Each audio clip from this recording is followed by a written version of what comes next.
আপনাদের সম্পদ আছে, আপনাদের সবকিছু আছে, তারপর আপনারা পরিস্থিতির শিকার হয়ে আপনারা এই জায়গাতে থাকতে হচ্ছে।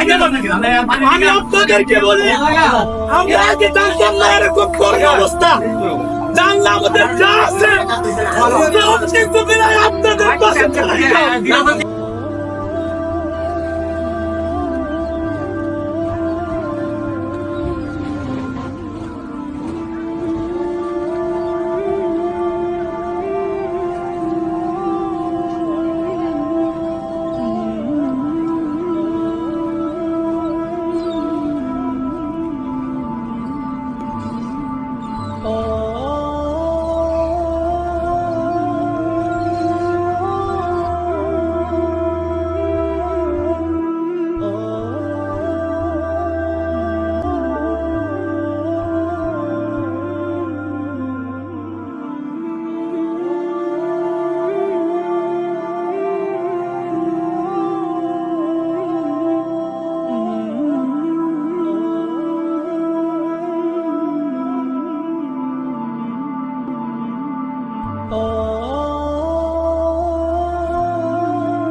যদি আপনাদের এই অবস্থা জানতাম আগে থেকে, তাহলে আমরা আমাদের যা আছে সবকিছু নিয়ে আসতাম। সবাই আল্লাহর কাছে দোয়া করেন, আল্লাহ পাক রব্বুল আলামিন যেন আমাদেরকে আবার নিজের অবস্থায় ফিরিয়ে দেয়। আমরা বিজয়নগর উপজেলা আহলে সুন্নাত ওয়াল জামাত ঐক্য পরিষদের পক্ষ থেকে আপনাদের পাশে আছি, ইনশাআল্লাহ থাকবো।